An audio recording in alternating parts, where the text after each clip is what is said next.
one more mask.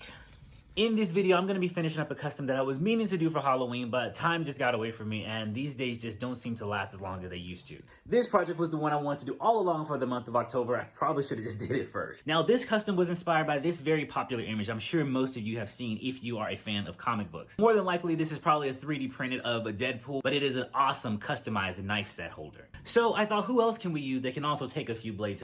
And you guessed it, none other than my favorite horror icon of all times, Jason Voorhees, who is the inspiration for this custom build that we're going to be doing today. Now, I know what you're thinking. There's no way you're going to be able to use all these random items to make anything. But don't worry, guys. I got a plan. So stay tuned, because I want to show you how to make your own custom knife block. Let's go. All right, guys. Happy Friday the 13th. We are back with another custom. So we're going to start off with this Styrofoam head as well as this glass vase. I got this glass vase or vase, however you want to say it, from the Dollar Tree. I'm going to start just by outlining the rim of it so I know how wide I need to make this upcoming circle, because we're going to hollow this thing out. The Styrofoam head I actually got from Joann Fabric with a coupon. I can't remember exactly how much it was, but it wasn't no more than probably about $5. This right here is a soldering iron. I'm just going to use this to start to hollow out this. It's much easier to use this than trying to use like a spoon, or you said you saw me struggling with that knife earlier, but in combination with both of them, they both work and help me get this done.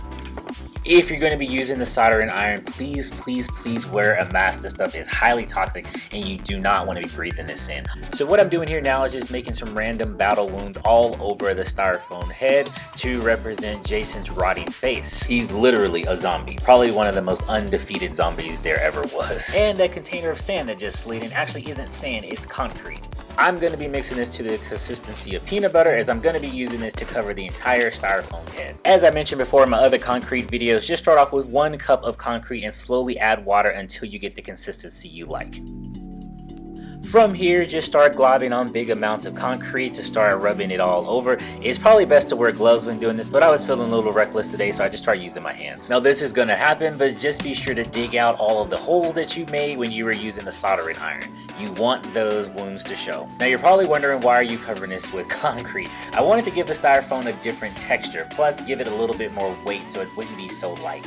Also too, I knew I wanted to spray paint this, and spray paint and Styrofoam just doesn't mix. It will literally eat away at the Styrofoam head. So while that's drying, we can move on and start customizing the Jason mask. Here I'm just using some really coarse sandpaper and just sanding all over the mask. This not only weathers the mask, but also preps it for the spray paint that I'll be using later. Now this mask is not movie accurate at all. I mean, what can we expect? We got it from the Dollar Tree. So all I'm doing right now is just adding some of Jason's signature details all over the mask.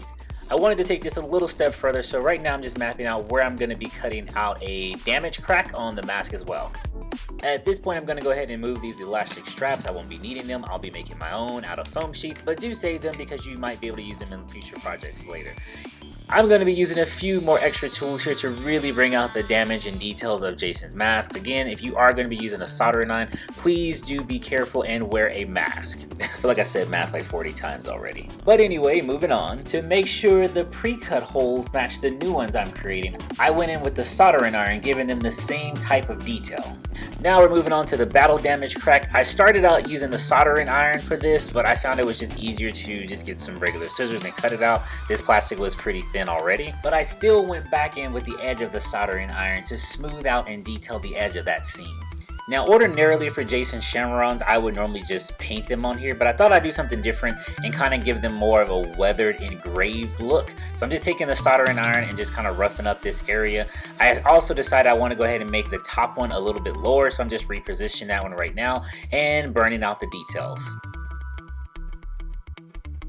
For the mask, we've actually reached my favorite stage where we actually get to paint this thing.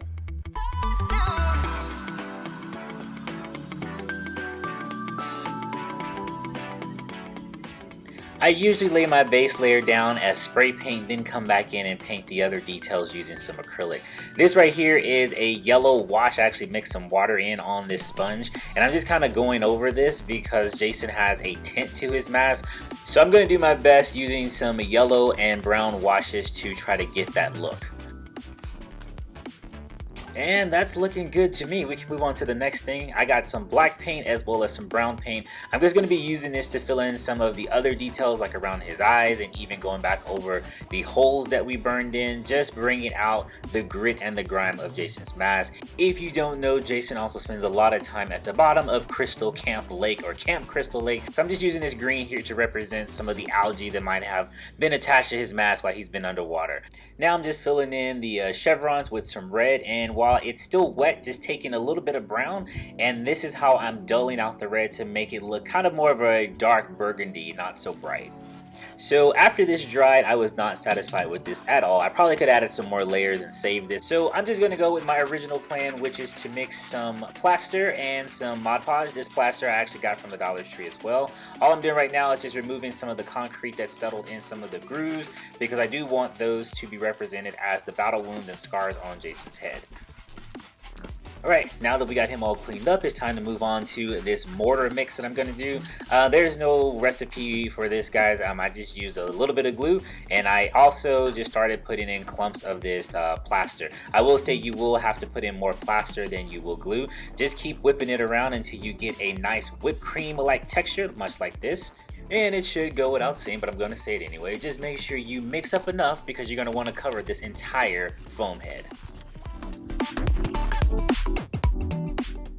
And there I go again, being reckless. But just make sure you cover this entire thing, guys. Also, just like when we were doing with the concrete, you want to get inside of each one of these grooves. I will say mixing the glue with this plaster made it so much easier to use, but you do need to work fast. It only takes a minute for it to start to set up, and it will get hard really, really quickly. So work fast. Once this actually fully dried, I went over this a few times with some gesso. If you don't have gesso, you can actually just use a few layers of Mod Podge. It's going to work just the same. All I'm doing is just putting down some layers, prepping this for the spray paint. So next I'll be taking this sheet of foam here and cutting it down to 3 strips, which I'll be spray painting brown. These are going to serve as the leather straps that holds Jason's mask on his face. I'll be taking this acrylic paint, adding a little bit of water to it because it'll be easier to paint the inside of this.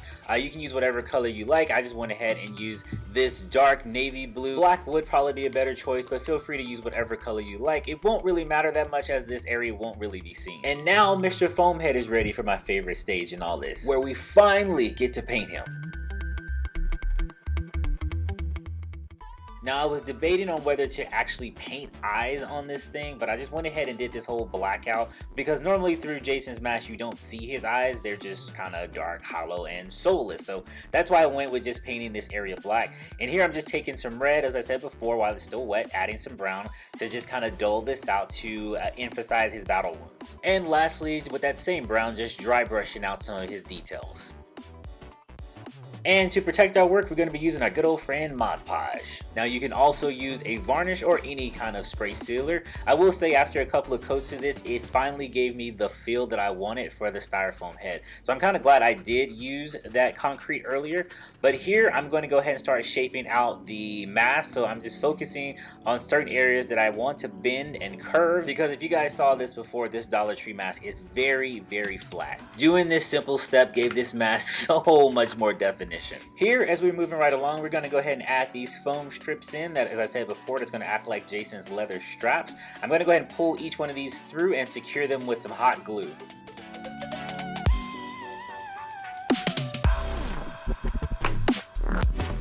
Tra-la! And I made these screw heads from the same type of foam sheets that I made the straps from. All I'm doing right now is weathering everything and painting in any details that I missed. And once everything was completely dry, it was time to glue the mask and the face together. Now we're ready for the final step. Get your vase and those kidney beans. Insert vase. Fill with beans. And you, my friend, have a custom knife block.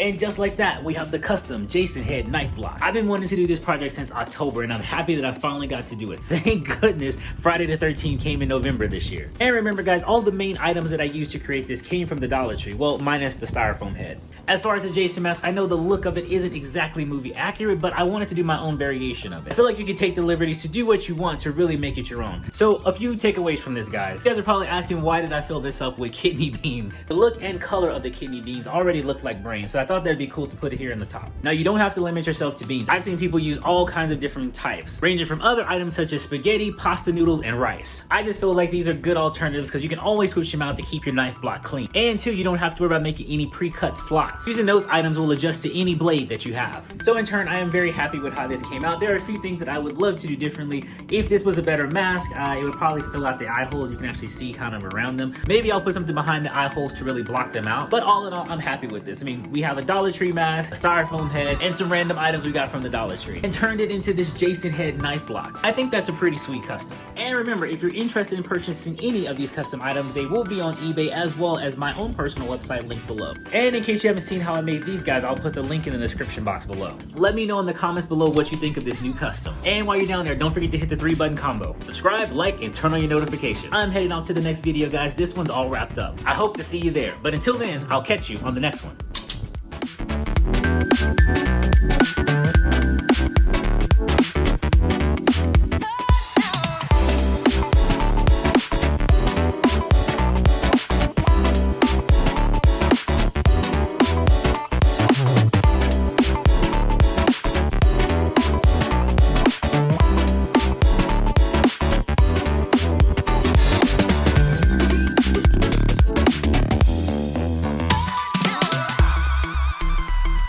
Hey, if you liked that video, be sure to check out some of my other paintings and customs.